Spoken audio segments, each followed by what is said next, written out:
നിലപാട് മാറ്റം അഥവാ വിട്ടുവീഴ്ച. അമേരിക്കയുമായി യുദ്ധം തുടങ്ങാതിരിക്കാൻ ഇറാന് മുന്നിലുള്ള ഏക മാർഗം ഇതാണ്. മറ്റൊരു തരത്തിൽ പറഞ്ഞാൽ അതാണ് അമേരിക്ക മുന്നോട്ട് വയ്ക്കുന്ന ഉപാധി. നാളെ ജനീവയിൽ ഇറാൻ അമേരിക്ക ചർച്ച നടക്കുമ്പോൾ നിർണായകമാകുന്നത് ഇറാന്റെ നിലപാടല്ലെങ്കിൽ നിലപാട് മാറ്റമാകും. രാജ്യത്തിന് മേൽ ഏർപ്പെടുത്തിയിട്ടുള്ള ഉപരോധം നീക്കുക എന്ന ആവശ്യം അംഗീകരിച്ചാൽ ഒരു വിട്ടുവീഴ്ച ആകാമെന്നാണ് ഇറാൻ ഒടുവിലായി പറഞ്ഞത്. ഇറാനെ രൂക്ഷമായി ആക്രമിക്കുമെന്ന സൂചന നൽകി അമേരിക്ക സൈനിക വിന്യാസം ശക്തിപ്പെടുത്തിയതിന് പിന്നാലെയാണ് ഇറാന്റെ നിലപാടെത്തുന്നത്. ഇറാനുമേലുള്ള ഉപരോധങ്ങൾ അമേരിക്ക പിൻവലിക്കാൻ തയ്യാറായാൽ വിട്ടുവീഴ്ചയ്ക്ക് ഒരുക്കമാണ് എന്നാണ് ഇറാന്റെ ഉപവിദേശകാര്യമന്ത്രി മജീദ് തഖ്ത് റവഞ്ചി പറഞ്ഞത്. ഡീലിന് തയ്യാറാകുക എന്ന അമേരിക്കയുടെ നിലപാട് ആത്മാർത്ഥമാണോ എന്ന് ഇതോടെ അറിയാമെന്നാണ് ഇറാൻ ഇതുവഴി സൂചിപ്പിക്കുന്നത്. അതിനാൽ രണ്ടാം ഘട്ട ആണവ ചർച്ചയിൽ അതിനിർണായകമായ ഒരു തീരുമാനമോ നിലപാടോ ഉണ്ടാകാനുള്ള ഒരു സാധ്യത ഉരുത്തിരിഞ്ഞു വരുന്നുണ്ട്.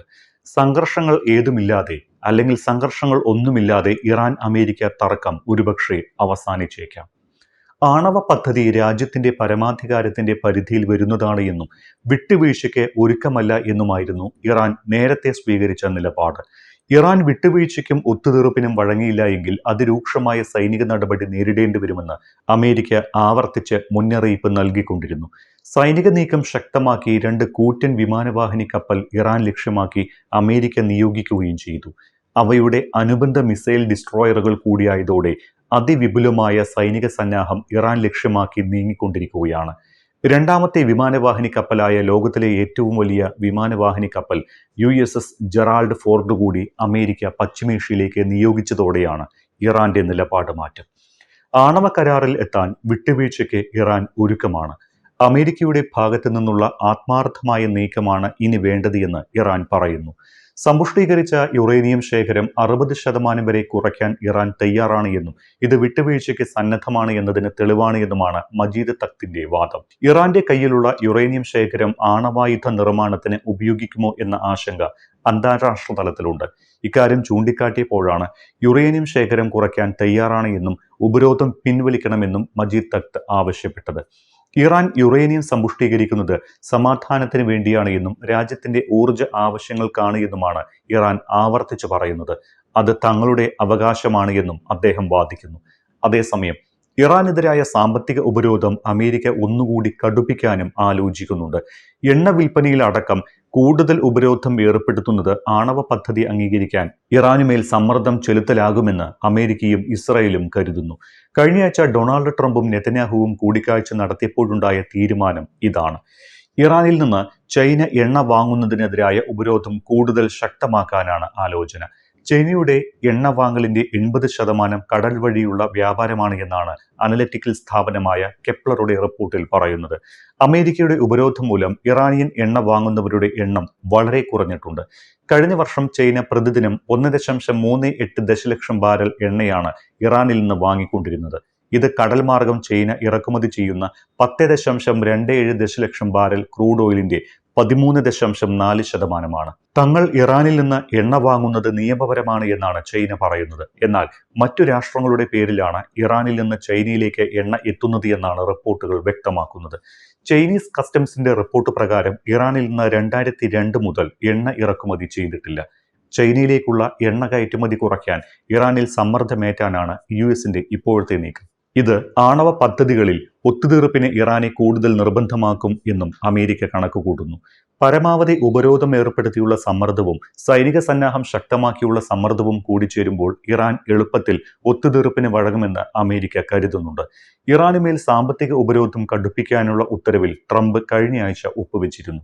ഇതനുസരിച്ച് ഇറാനുമായി വ്യാപാരത്തിൽ ഏർപ്പെടുന്ന രാജ്യങ്ങൾക്കെതിരെ 25% വരെ താരിഫ് ചുമത്താൻ സാധിക്കും. നാളെ വീണ്ടും ജനീവയിൽ രണ്ടാം വട്ട ചർച്ച നടക്കുമ്പോൾ ഇക്കാര്യങ്ങളടക്കം ഉന്നയിക്കപ്പെടുമെന്നാണ് റിപ്പോർട്ടുകൾ. അങ്ങനെയും കൂടി ഇറാനെ സമ്മർദ്ദത്തിലാക്കാമെന്നും കാര്യം നേടാമെന്നും ട്രംപ് വിശ്വസിക്കുന്നുണ്ട്. ഇറാനുമേൽ അമേരിക്ക ഏർപ്പെടുത്തിയ എണ്ണ സാമ്പത്തിക ഉപരോധങ്ങളാണ് ഇന്ന് ഇറാൻ അനുഭവിക്കുന്ന എല്ലാ പ്രതിസന്ധികൾക്കും കാരണം. 2015 ആവിഷ്കരിച്ച ആണവ പദ്ധതിയിൽ നിന്ന് ഇറാൻ പിന്നാക്കം പോയതോടെയാണ് അമേരിക്ക ഉപരോധം ഏർപ്പെടുത്തിയത്. ആണവ ചർച്ചകൾക്ക് തയ്യാറാകണമെന്ന് അമേരിക്ക ആവശ്യപ്പെട്ടു. ചർച്ചകൾക്ക് തയ്യാറായിരുന്ന ഘട്ടത്തിലാണ് കഴിഞ്ഞ ജൂണിൽ ഇസ്രായേൽ ഇറാനെ ആക്രമിച്ചത്. ഇസ്രായേലിനൊപ്പം ചേർന്ന് അമേരിക്കയും ഇറാനിൽ വ്യോമാക്രമണം നടത്തി. ജൂണിൽ 12 ദിവസം നീണ്ടുനിന്ന സംഘർഷത്തിൽ ഇറാനിലെ ആണവ കേന്ദ്രങ്ങൾക്ക് സാരമായ കേടുപാടുകൾ സംഭവിക്കുകയും ആണവ ശാസ്ത്രജ്ഞർ അടക്കം കൊല്ലപ്പെടുകയും ചെയ്യുന്ന സ്ഥിതിയുണ്ടായി. ഇതോടെ ചർച്ചകൾ തടസ്സപ്പെട്ടു. ഇതിനിടയിൽ അമേരിക്ക ഇറാനുമേൽ സാമ്പത്തിക ഉപരോധം ഏർപ്പെടുത്തിയതോടെ ഇറാനിൽ സാമ്പത്തിക പ്രതിസന്ധി രൂക്ഷമായി. വിലക്കയറ്റം രൂക്ഷമാകുകയും അവശ്യവസ്തുക്കൾ പോലും കിട്ടാതാകുകയും ചെയ്തതോടെ 3 മാസം മുൻപ് ഇറാനിൽ ഭരണകൂട വിരുദ്ധ ജനകീയ പ്രക്ഷോഭം പൊട്ടിപ്പുറപ്പെട്ടു. പ്രക്ഷോഭം അടിച്ചമർത്തുന്ന ഇറാൻ നടപടിയെ രൂക്ഷമായി വിമർശിച്ചുകൊണ്ട് പിന്നീട് അമേരിക്ക രംഗപ്രവേശം ചെയ്തു. പ്രക്ഷോഭം അടിച്ചമർത്തുന്ന നടപടി അവസാനിച്ചില്ലെങ്കിൽ ഇറാനിൽ സൈനിക നടപടി ആരംഭിക്കുമെന്ന് ഡൊണാൾഡ് ട്രംപ് മുന്നറിയിപ്പ് നൽകി. യുദ്ധം ഒഴിവാക്കാൻ ഇറാൻ ആണവ ചർച്ചകൾക്ക് തയ്യാറാകണമെന്നും പ്രക്ഷോഭകാരികളെ അടിച്ചമർത്തുന്നത് അവസാനിപ്പിക്കണമെന്നും ട്രംപ് ആവശ്യപ്പെട്ടു. ഇല്ലെങ്കിൽ യുദ്ധം എന്ന് പ്രഖ്യാപിച്ചുകൊണ്ടാണ് USS എബ്രഹാം ലിങ്കൺ എന്ന വിമാനവാഹിനി കപ്പലും 3 അനുബന്ധ മിസൈൽ ഡിസ്ട്രോയറുകളും അമേരിക്ക പശ്ചിമേഷ്യൻ മേഖലയിലേക്ക് അയച്ചത്. ഇതോടെ ഇറാനും നിലപാട് കടുപ്പിച്ചു. ഇറാനെ ആക്രമിച്ചാൽ അത് പ്രാദേശിക യുദ്ധമായി മാറുമെന്ന് ഇറാൻ സുപ്രീം ലീഡർ ആയത്തുള്ള അലി ഖമനേയി അമേരിക്കയ്ക്ക് മുന്നറിയിപ്പ് നൽകി. ഗൾഫ് മേഖലയിലെ US സൈനിക താവളങ്ങൾ മുഴുവൻ ആക്രമിക്കുമെന്നായിരുന്നു ഖമനേയിയുടെ മുന്നറിയിപ്പ്. തങ്ങളുടെ ബാലിസ്റ്റിക് മിസൈലുകൾ ഗൾഫ് മേഖലയിലെ US സൈനിക താവളങ്ങൾ ആക്രമിക്കാൻ സജ്ജമാണ് എന്ന് ഇറാൻ ആവർത്തിച്ച് വ്യക്തമാക്കിക്കൊണ്ടിരുന്നു. ഇതിനിടയിൽ ഒമാൻ, തുർക്കി, ഈജിപ്ത് തുടങ്ങിയ രാഷ്ട്രങ്ങളുടെ മധ്യസ്ഥതയിൽ ഏതാനും ദിവസം മുൻപ് ഒമാനിൽ ഇറാനും അമേരിക്കയും ആദ്യവട്ട ആണവ ചർച്ചകൾ നടന്നുവെങ്കിലും കാര്യമായ പുരോഗതിയൊന്നും ഉണ്ടായില്ല. ഈ സമയത്താണ് ചർച്ചകൾക്കിടയിലേക്ക് ഇസ്രായേലിന്റെ ഇടപെടൽ. ചർച്ചകളിൽ ആണവ പദ്ധതി മാത്രമല്ല, മിസൈൽ ശേഷി കുറയ്ക്കാനും ഇറാനോട് ആവശ്യപ്പെടണമെന്നും അല്ലെങ്കിൽ യുദ്ധം ചെയ്യണമെന്നും ഡൊണാൾഡ് ട്രംപിനെ കണ്ട ബെഞ്ചമിൻ നെതന്യാഹു വ്യക്തമാക്കി. എന്നാൽ മിസൈൽ ശേഷി സംബന്ധിച്ച് ചർച്ചയ്ക്ക് ഒരുക്കമല്ല എന്നാണ് ഇപ്പോഴും മജീദ് തഖ്ത് റവഞ്ചി വ്യക്തമാക്കിയിട്ടുള്ളത്. തങ്ങളുടെ പ്രതിരോധ ശേഷി ഇല്ലാതാക്കുന്ന ഒരു കരാറിനും തയ്യാറല്ല എന്നാണ് മജീദ് തഖ്ത് റവഞ്ചി വ്യക്തമാക്കുന്നത്. തിടുക്കപ്പെട്ട ഒരു ആക്രമണത്തിന് ഒരുക്കമല്ലെന്ന നിലപാടാണ് ഡൊണാൾഡ് ട്രംപും നെതന്യാഹുവിനെ അന്നറിയിച്ചത്. സമാധാനപരമായ ചർച്ചകളിലൂടെ ഡീലിൽ എത്തിക്കും എന്ന് ട്രംപ് പറഞ്ഞതിന് പിന്നാലെ ലോകത്തിലെ ഏറ്റവും വലിയ വിമാനവാഹിനി കപ്പലായ USS ജെറാൾഡ് ഫോർഡ് കൂടി പശ്ചിമേഷ്യൻ തീരത്തേക്ക് ട്രംപ് നിയോഗിച്ചിരിക്കുകയാണ്. ജനുവരി 3-ന് വെനസ്വലൻ പ്രസിഡന്റ് നിക്കോളാസ് മദുറോയെ പിടിച്ചുകെട്ടുന്ന ദൗത്യത്തിൽ നിർണായക പങ്ക് വഹിച്ചതും ഇതേ ജെറാൾഡ് ഫോർഡ് ആയിരുന്നു. USS ജെറാൾഡ് ഫോർഡിന്റെ വരവ് കൂടി അറിഞ്ഞതോടെയാണ് ഇറാൻ നിലപാടുകളിൽ അയവ് വരുത്താൻ തുടങ്ങിയത്.